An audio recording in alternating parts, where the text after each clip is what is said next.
टेट एग्जामनि सोमोन्दै मोनसे भिडिअ नुदों नोंथांमोना बे एबसुनि आफादगिरि दिपेन बर' सार बिथाङा होनाय भिडिअखौ बयबो नुदों जानांगौ। बेयाव माने सार बिथाङा बुंदों जे बर' बिजोंनि नांगौ रोखोमनि टेट क्वालिफाइड फोरोंगिरिफोर गैयिनि थाखाय एडभार्टाइजमेन्ट होनाय जायाखै बा एपइन्टमेन्टनि प्रसेसखौ जागायनाय जायाखै होनना बुंदों। रावबो लाइभ रावबो गैयाना रावबो लाइभ रावबो गैयाना रावबो लाइभ रावबो गैयाना रावबो लाइभ रावबो गैयाना जे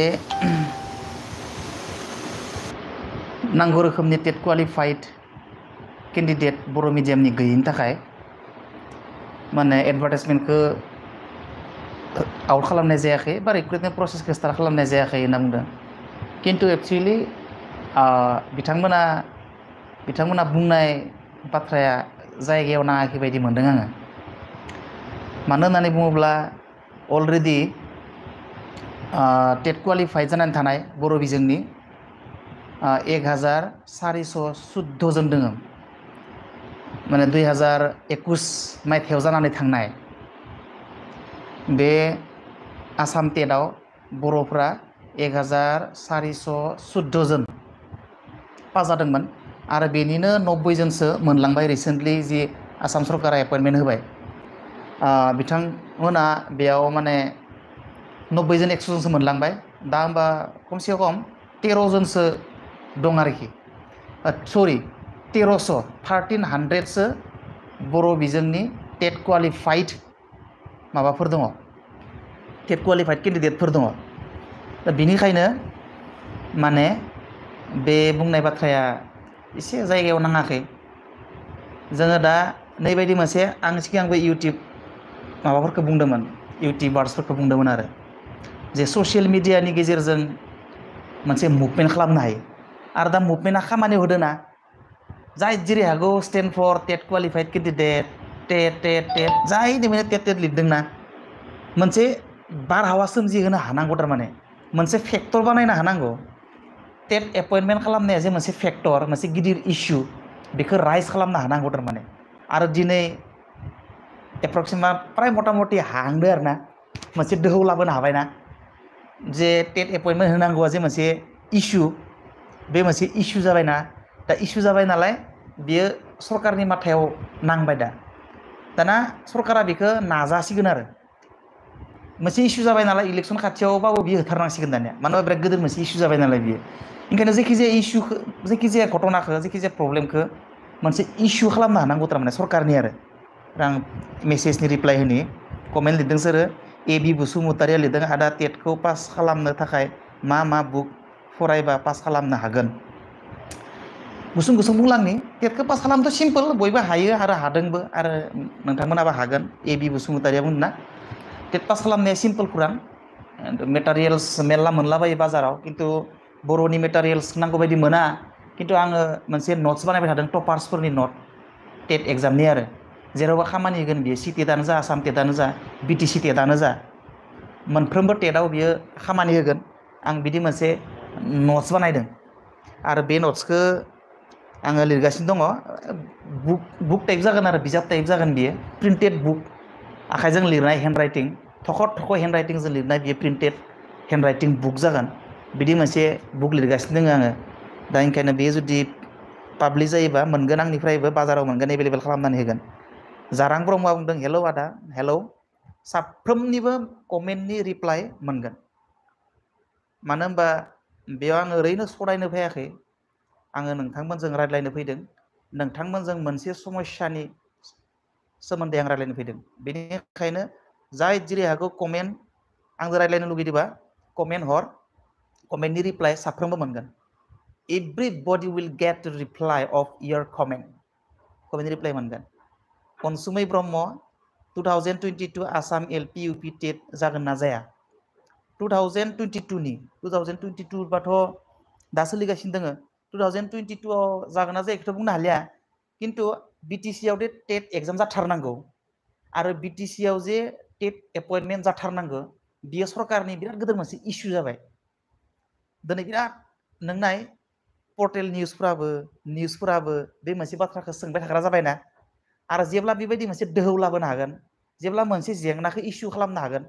अब्लाना बै इस्युखौ सरकारा गुरुत्त लायो दिनै टेटआ मोनसे इस्यु जाबाय नालाय नोङो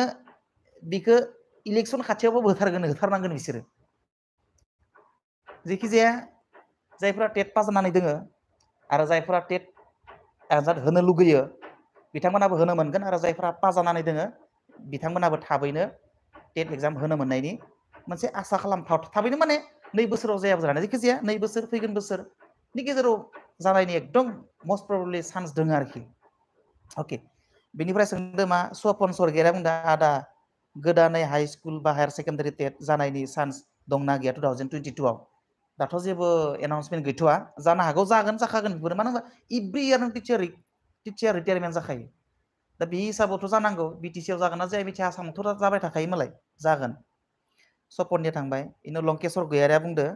आदा मोनसे कमन कुवेश्चन बिटिसिआव मानो एलपि इउपि टेट रिक्रुटमेन्ट लायाखै बेनि सोमोन्दै रायलायबाय थादों लाइक खार'ना बिनो एक्चुअलि बियो दिपिन बर' सारा मोनसे बुंदोंमोन ना जे नांगौ रोखोमनि टेट क्वालिफाइड केन्डिडेट गैयिनि थाखाय एडभार्टाइजमेन्ट ओंखारहोनाय जायाखै मानो होनबा माने एडभार्टाइजमेन्ट ओंखारहोयोब्ला बे भेकेन्ट पस्टफोरखौ फिलआप खालामनो थाखाय गुबुन मिडियामनि माने केन्डिडेटफोरखौनो बर' मिडियामनि भेकेन्सिखौ फिलआप खालामनो थाखाय सरकारा सोना होनो नागिरो बेनि थाखाय एडभार्टाइजमेन्ट ओंखारहोआखै होनना बुंदों बेयो खिन्थु नङा बियो बाथ्राया बारा थिग जायाखै बियो बिदि नङा किसुमान टेकनिकेल प्रब्लेम जादों हयथ' खालामनो लुगैबा हायाखै खोमा हाथारनांसिगोन जों बयबो बुंनांसिगोन दा आरो बयबो बुंदों नालाय बे खामानियाव होसिगोन आरो बेनिफ्राय बुंदों मा एप्रिला बुंदों सार प्रमद बर' सारा जे टेट जागोन बुंदों दहय जामारगोन ना जागोन बियो खिन्थु माब्ला जागोन बेखौथ' बुंनो हालिया खिन्थु टेटआदि जाथारनांगौ टेट एग्जाम खुंनाया जे मोनसे इस्यु जाबाय बा मोनसे बिराद इम्पर्टेन्ट जे खामानिथार बियो मावनो लागा टेट एपइन्टमेन्ट होनाया जे बिराद मावथारनो गोनां खामानि बेयो इस्टाब्लिश जाबाय थारमाने सरकारनि लिस्टआव सरकारनि साफ्रोमबो लिडारफोरनियाव बे मोनसे इस्युआ सरकारनि माथायाव हाबजोब्बाय जे बिखौ खालामथारनांगौ बियो इम्पर्टेन्ट जाना फैबाय बियो दिनै नङा गाबोन नङा इयो थाब समनि गेजेराव बे जानायनि चान्स दं आरोखि थाब समनि गेजेराव जानायनि चान्स दङ 51 जन मानसिफ्रा नायगासिनो दङ आंनि लाइभआनो जा आंनि भिडिअ'आनो जा गोबां खम मानसिफ्रा नायो आरो आंनिखौ हाजार नायसोनोबो नाङा 10 जनसो नायबानो जायो आंनिखौ 10 जन नायनानै सोरबा सासेया माबा मोनसे सोलोंनो हायोबा आंनिफ्राय अब्लानो आं गोजोननाय मोनो आंनाथ' आरो मानिटाइज जादोंबाबो आं फैसा मोनखाया बारा फैसानि थाखायबो खालामा आङो फैसानि थाखाय खालामोबा आङो माबा माबि क्रिटिसाइज खालामना सोरखौबा बिराद भिउ लाबोनो हायो आं गुबुनफोरबायदि खिन्थु आङो भिउनि बारा लभिया नङा दै मिथिखा बेनिफ्राय मा होनदों नेक्स्ट कमेन्ट लानोसै आङो एन बुंदों एनआ सार जों केस खालामगोन जुदि बिटिसि गभर्नमेन्ट आरो बिटिसि इडुकेसन डिपार्टमेन्टनि सायाव जुदि टेट पास खालामनाया जुदि एपइन्टमेन्ट मोनग्रोआबा बिफोर स्पेसियेल टेट बिखौ नोंसोरो दा माबा दाखाना लाबाय नालाय नङा होमबा एस'सिएसन दाना लाखाबाय मोनसे ग्रुप दानाबो लाखाबाय दा नोंसोरनि बा टेट क्वालिफाइड एस'सिएसना डिसिसन लानाय मथे मावदो बेखौ दा जोङो समखौ फायग्रोनो होदो मा जायो उनाव जाबाय थासिगोन केसेसफ्रा हायोबा जों स्मुथ पलिसिजों खारनो हायोबा मोजां केसेस खालामग्रोआलासिनो मानो होनना बुङोबा नोंसोर केस खालामनो हानाय लोगो सोरबा स्पेसियेल टेटआव पास जानाय मोननो गोनां माखासेनि मानसिफोरनि मोनजानो गोनां ओंखामनि खुगानि ओंखामाबो थरल' गोलैगोन बेनिखायनो स्मुथ पलिसिजों रायज्लायनो हायो नामा बेखौ नायग्रोनांसिगोन आरो हायाबाथ' जों केस होयो मायबा होयो जों बेबायदि राहा लानांगोन नङा होमबा दा सबिता दैमारि हेल' आदा टेट आनजादा माब्ला जाबावगोन माब्ला जागोनथ' बुंनो हालिया खिन्थु थाब जानायनि मोनसे मिजिं जों नुहुरदों आरोखि एना बुंबाय ए बि बसुमतारी आदाया बुक दिहुनबा जोबोद गाहाम जागोन ए बि बसुमतारी फंबाय आङो बुकखौ लिरगासिनो दङ ओंखारगोन बियो थाबैनो आं बिराद माने गोसो होना लिरगासिनो दङ बे ओंखारगोन आरोखि एकदम गोरलै रावजों थख' बुजि मोननायनि एकदम पुरिखायाव माफोर कुइसना फैयो बेफोरखौ टाच खालामनानै बे बिजाबखौ लिरदों आङो गोबां लाब जागोन बायदि मोनदों आरो आङो बे बिजाबखौ आङो जुदि पाब्लिस खालामना दिहुननो हायोबा नायनोसै थाखा फैसानिबो प्रब्लेम भिखारि मानसि नालाय आं हायाबो जानो हानाय हायाबाथाय बे पिडिएफ खालामनाबाबो नोंसोरनो राननानै हरगोन आङो टेनसन लानाङा बेखौ बिजाबखौ प्रिन्ट खालामनो फैसा गैयाबाबो फट' खेबै पिडिएफ खालामना नोंसोरनो रानजोबना हरगोन आङो टेनसन लानाङा थांनाय खनसे टेटआवबो आं बिराद मानसिफोरनो बिना दखाव फैसा एसा लायालाबासिनो आङो PDF माबा माबि नट्स हरलाबायदों आंना बिदि फैसाजों बारा मतलब गैया आंना सोरखौबा हेल्प खालामनो मोनबानो गोसोनि गोजोननाय मोनो आरो गोजोननाय मोनबानो आंनि बास साक्सेस आरो एम भिडिअग्राफिया बुंदो सार मैया दिपेन बर' सार बिथाङा बुंदों बर' टेट पास जानाय केन्डिडेट खम होनदों नोंथांनि बायदिब्ला अल बिटिआर बेसेबांसो टिचार भेकेन्ट पस्ट दं आरो बेसे पास जानाय केन्डिडेटफोर दं भेकेन्ट पस्टआथ' हाजार दोङो आंथ' दा मिथिलिया खिन्थु BTC आव दा टेट पास जानानै थानाय केन्डिडेटफोरा 1414 जन सरकारि नाबा डाटा नङा बियो ओरैनो आनअफिसियेल डाटा कालेक्सन खालामनाय आङो आंनिनो सासे टेट आं फोरोंनाय टेट फरायसा टेट पास जानाय सासे फरायसाया आंनो हरदों डाटाखौ बिथांमोना डाटा खांनाय बे मथेबा 1414 जन दोङो बिनिनो 90 जन दाखालि बावै मोनबाय दा होमबा बेसेबां थागोन दानख'ना नायदो मथा मथि 1300 जन पास जाना दङ आसाम टेटआव पास जानायानो आगोलनि BTC टेटआव पास जानाय दङ जायफ्रा दा 6 मान्थनि होननानै मोनदों बिथांमोनाबो रेगुलार जायाखै बेजों लाबजों हयथ' 2-3 हाजार बा 2000नि साफोर थानो हागौ आरोखि टेट पास जाना थानाया 2-3 हाजारफोर दोङो आरो पास जानानै टेट पास जाना दं आरो एपइन्टमेन्ट मोनै AB बसुमतारी जोब्बाय ओमफ्राय एम भिडिअग्राफिनिखौ नायबाय आङो एना बुंदों सार 1000निबो बारा बड' मिडियाम स्टुडेन्टफोरा BTC आव टेट क्वालिफाइ जाना दङ बेखौथ' बुंबाय 1414 जन पास जानानै दङ बेनिफ्राय दानिया बुंदों नाब्ला नार्जारिया बुंदों जों LP and UP पास जानाय मानसिफ्रा मा जानो नांगौ आदा जुदि गोदान रिक्रुटमेन्ट होयोब्ला जों पास जानायानो खमसे खम 1000सो जाना दङ BTR नि बाहेरावबो दङ जों मा जागोन आदा ओंखायनोथ' मोननांगौ दाबो एडभार्टाइजमेन्ट ओंखाराखै नालाय बिखिनियाथ' थागोन माबा एगजेमसन थागोन आसाम टेटआव पास जानायाबो BTC मोनखानांगौ मा बिलाय BTC आबो आसामनिखा नालाय बेखौ टेनसन लानाङा जागोन बियो आंनिबा आरो जुक्ति जानाय नङा बियो आसाम टेटआव पास जानाया BTR आव मोना होनना बुंनाया जुक्तिनि बाथ्रा नङा बियो बेखौ साननानै बारा गोसोखौ गाज्रि खालामना लानाङा ओमफ्राय सुबुंसा बसुमतारिया बुंदों BTR स्पेसियेल टेटआ माब्रै जागोन सार बिदिनो जागोन जेरैबायदि टेटआ जाबाय थादों सिगांफोरनिफ्राय स्पेसियेल माने बिदिनो स्पेसियेल आरो ओरैनो नामाल'सो स्पेसियेल आरो बर'फोरनि थाखाय स्पेसियेल नालाय BTR ओनसोलनि थाखायल' स्पेसियेल गुबुना होनो मोना बेनिखायनो स्पेसियेल LS प्रडाक्सना बुंदों स्पेसियेल टेट जुदि जायो अब्ला आसाम टेट पास जानायफ्रा खाबु मोनगोन ना बै माने मोनगोन बियो मोनगोन आसाम टेटआव पास जानायफ्राबो BTC आव मोनगोन बियो जेबो नङा खारन BTC आबो आसामनिनो प्रब्लेम नङा इयो रिसमा बरा बुंदों नायगोन ब्र मानो नाया जानो दानि मानसिफ्रा मोजां रादाब नाया आंनिखौ खम नायखायो आंनि भिडिअफोरखौ बिराद खम नायो आं थेवबो टेनसन लाया खम नायबाबो एख' नङा आंनिया 100 जन नायबानो जायो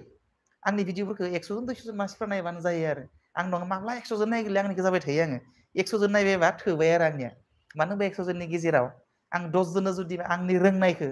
आंनि रोङैफोरनो एबा मोनसे मिथिहोनो हायोबा बेयावनो गोजोननाय दं आरो आंनिया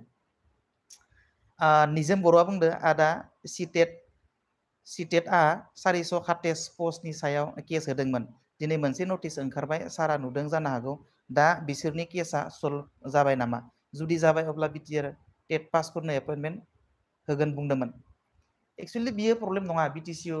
जे टेट रिक्रुटमेन्ट होनो हायाखै एडभार्टाइजमेन्ट ओंखारहोनो हायाखै बे केस होनाया आंनिबा नङा बियो मानो होनबा आसामाथ' खननै खनथामसो होलांबायानो एपइन्टमेन्ट होबाय टेट पासफोरनो खिन्थु BTC आ खनसेबो होनो हायाखै बेनिखायनो BTC आव एपइन्टमेन्ट होनो हायिया टेट केन्डिडेटफोरखौ बे केस होनाया जाहोन नङा बियो जास्ट बेखौ माने मालाबा लिडारफोरजों मिडियाफ्रा इन्टारभिउ लायोबा खुगायाव जि फैयो मोनसे बुंना दोनथारनांगौ नालाय बुङो आरो लिडारफोरा बिदि नेक्स्ट कमेन्ट लानोसै आङो थुलुंगा प्रडाक्सना बुंदों मा बुक आदा टेटनि बिजाब टेट रिलेटेड बुक्स आरो गाइड बुक लंकेश्वर गैयारा बुंदों रिप्लाइ होनायनि थाखाय साबायखर आं गासैनिबो रिप्लाइ होगोन आङो रिप्लाइ होनो थाखायनो फैदों आङो गुबुननि रखम आंनि बारा एटिटिउड बिदि मोननाय नङा सादा सिदा जाम्बा गल' गथ' बिदिसो आङो सादा बुसा बारा स्टेन्डार्ड बाथ्रा रायलायनो रोङै डाइरेक्ट आरो सिम्पोल नंना लायो आरो निजेखौनो आदा APC होनो गोसो गैया नामा APC थ' होनो बिराद गोसोमोन थुलुंगा प्रडाक्सना सोंहरदों आंखौ नाथाय गेजेराव खननैसो जुजिखांबायबो आङो बिदिनो माबा माबि खामानिफ्राव ओंखारनानै समाजनि खामानिफ्राव ओंखारनानै फरायनायावनो बारा गोसो होनो हाया जादों आङो थानाय खनसेयावनो एसे मोजां फरायदोंमोन आङो गेजेर ससेयाव आरो गाज्रि जानानै गैयानो हादिया जेबो JB चेनेला बुंदों सार एटेट रिक्रुटमेन्ट लाग्रोबा जों BTR आव टेट कन्डाक्ट खालामनो होआ सार एटेट रिक्रुटमेन्ट होग्रोआब्ला जों BTR आव टेट कन्डाक्ट खालामनो होआ जेनेबा जागोन एटेटआबो आसाम टेटआबो BTC आव रिक्रुटमेन्ट जुदि नटिफिकेसन ओंखारोबा बिसोरो इलिजिबल जाखागोन एप्लाइ खालामनो ओंखायनो बिसोरबो एप्लाइ खालामनो हागोन 1000ल'सो दोङो नालाय 1000 बाहाय सायाव 1300 जनसो दोङो आसाम टेटआव पास जानाय BTR आव बर' केन्डिडेटफोर मोनजोबलांगोन इसोरबो बेबायदि आंनि बायदिब्ला आरो बेनिफ्राय दोङो नेक्स्ट कमेन्ट लानोसै दिनो गुड नाइट ब्र गुड नाइट बेनिफ्राय मंगली ब्लगा बुंदों सिटेट पास केन्डिडेट दानबाय माथो मंगलिया दे नेक्स्ट कैलाश दा हिमालया आंनि बायदिब्ला ना सार बर' मिडियामाव टिचार रिक्रुटमेन्ट खालामनायाव जों टेट क्वालिफाइडफोराल' बुंबाय थानायजों लोगोसे जोंनि बर' रायजो राजाफ्राबो गभर्नमेन्टफोरनाव डिमान्ड खालामनांगौ मानोना बर'नि थाखाय दा मोनसे दोहौ सोरजिदों थेंक इउ आङो भिउवार्सफोरखौ साबायखर नागिरदों दै आंनि लाइभ भिडिअखौ दिनै बयनिख्रुइबो बांसिन अनजिमानि भिउवार्सफोर नायगासिनो दङ 75 जन भिउवार्सआ आंनि लाइभखौ नायगासिनो दङ इसोर भगबान दिनैसो इसिनि मानसिफोरजों रायज्लायनो मोनदों नङाबा आंनि लाइभफोराव 10 जन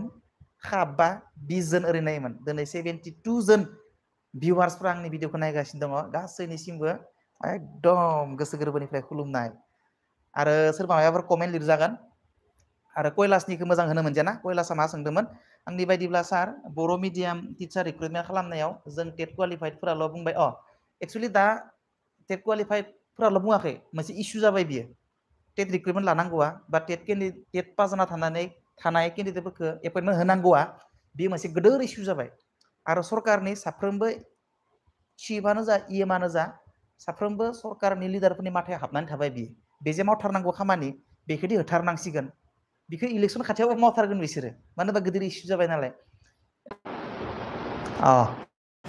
नेटआ एसे